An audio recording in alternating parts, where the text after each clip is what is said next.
Yang keempat, siapa orang yang mati syahid? Muadzin, tukang adzan. Nah, ini yang bisa diusahakan. Nah, ini tukang adzan itu jasadnya utuh, sampean tingali. Saya pernah baca hadisnya dalam kitab Syaraful Ummah Al-Muhammadiyah, Abu Ya Said Muhammad bin Alawi bin Abbas Al-Maliki. Beliau menyebut hadis muadzin niku lam yudawwad fi qabrih. Di kuburan niku mboten dipangan napa namine? Apa jawane? Set iki tae kakang olak tukang adzan. Imam malah ndak ada jaminan, Pak. Ndak ada jaminan. Ndak ada, wonten dia ndak ada jaminan. Yang ada jaminan tukang adzan. Imam ndak ada jaminan. Walaupun secara gaya lebih gaya imam. Imam itu biasa, Pak. Ini kenyataan nggih. Di kampung-kampung seperti itu. Adzan biasa, songkok mereng biasa. Imam itu gawat, Pak. Memang dibuat gawat. Kalau ndak komat, ndak munggah masjid, ngetek budi-budi di sana. Qad qamatis shalah, Allahu akbar, Allahu akbar, la ilaha illallah. Sudah soft lurus, toleh-toleh imam tak datang, wakil masuk, baru masuk dari budi betok. Memang dikondisikan seperti itu biar rodok gawat ya. Di mana-mana sudah. Ustaz teko kan gitu. Imam gawat memang seperti itu. Maksudnya dibuat gawat. Tidak ada jaminan imam. Makanya sampean jangan girang-girang jadi imam, Mbak. Rebutan adzan saja. Sayyidina Ali sampai ngomong gini, laulal khilifi ma taraktul adzan. Sayyidina Ali jauh, laulal khilifi, kalau bukan karena pangkat kekhalifahan saya tidak akan meninggalkan adzan. Saya lebih milih adzan daripada suruh jadi imam. Tapi karena beliau khalifah menggantikan Nabi, tugasnya juga ngimami, ya terpaksa ngimami.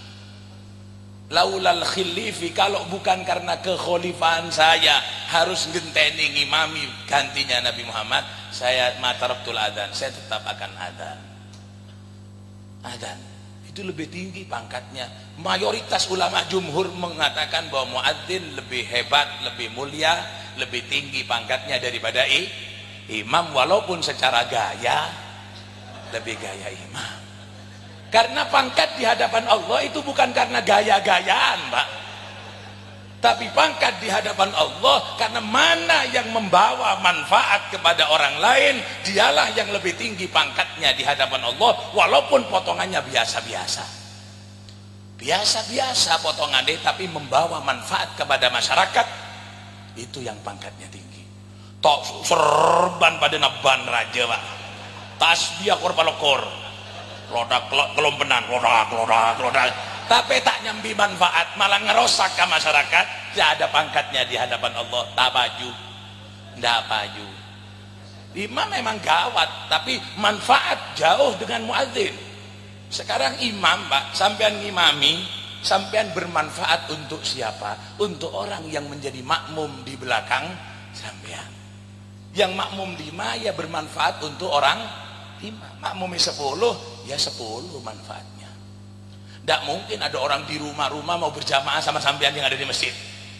Karena mengimami pakai corongan bismillahirrahmanirrahim, sampean nawaitu dari rumahnya. Usolli fardul maghribi makmuman karo imam sing ana nang masjid. Allahu akbar. Kan tidak sah. Lah kalau sih boleh nanti akhirnya sampean nyetel TV makmuman dengan Masjidil Haram. Kan enak subuhnya jam 10. Kan dia imam itu bermanfaat untuk orang yang ada di belakangnya. Kalau muadzin kan tidak, Allahu akbar, satu kampung yang mendengar suara ikut mengambil udhur. Yang kerja wayai istirahat, sekarang sudah jam sekian. Semua orang yang mendengar suaranya mengambil manfaat dari suara tersebut, walaupun orang yang ada di tengah sawah. Lain, Pak. Imam dah kan nggih. Makanya mulai besok mengundurkan diri jadi imam sampean. Rebutan jadi muadzin. Memang iya, dan enak memang saya ngimami, Pak ya.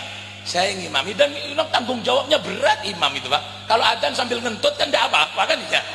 Dan ngimami ngentut kan buyar Pak. Pangkatnya abot, tugasnya pangkatnya kalah. Bayaran rodok gede tapi ya kalah muadzin. Dan imam tugas berat. Saya ngimami Pak di Banyuwangi, pengajian rutin kaulane ke ngimami. Sebelum ngimami saya menghadap ke timur karena memang sunnah Nabi kan begitu. Istaus sufuf, salat dam tarasu, i'tadilu. Lurus, rapat lurus. Yang kosong diisi, yang di belakang maju. Lurus Pak. Fa inna taswiyatas sufuf min tamamis shalah. Ngimami kolegi. Besok malamnya berikutnya, malam Senin bukan bagian saya. Karena bukan pengajian rutin saya. Imam saya biasa maju ngimami. Nero Pak, Nero saya. Nero. Istaus sufuf, lurus. Rapat kancana dari budi nyaut tahu Habib Mahabib ci pada Madurana. Ini saya perlu sampaikan karena nyata ini Pak, nyata. Jadi yang berhak meluruskan hak soft itu hanya Habib kan begitu. Lah agama ini kan masa agama Habib malolot ternyata. Itu ngamuk Pak di Kampung Mandar di Banyuwangi. Pak Cik Imame lurus rapat, yang kosong diisi 2000 nyaut C tahu Habib Mahabib C ada Madurana. Dah Habib tak Habib ya sama. Muadzin jasadnya wudu, tapi dengan syarat. Sebagian keterangan mengatakan minimal jadi muadzin selama 8 tahun. Jangan 8 tahun Pak. Lah kalau umurnya sampai 60 dan 8 tahun kan saya sosok sakit papat Pak. Ya, dan harus lillahi ta'ala. Kalau jadi muadzin ngomong nih aku dikait sarung karo takmir ya ada. Nek gak ono sarunge leren. Wah, setnya gemuk-gemuk itu Pak nantinya. Itu muadzin, jasadnya akan wudu. Siapa lagi? Nabi, Rasul, syahid, hafal Quran, muadzin. Yang kelima ini yang paling enteng. Saya cuma tidak ada keterangan khusus. Saya hanya ngaji di depan guru saya. Guru saya mendengar dari gurunya, katanya dari Al Habib Saleh bin Muhammad bin Ahmad bin Mihdar. Beliau mengatakan orang yang istiqomah membaca ayatul kursi sesudah sholat 5 waktu.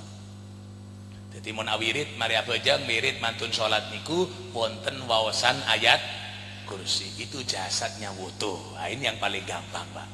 Mun abejeng mentah abejeng salbut. Apa kata Nabi? Nabi mengatakan, beliau bersabda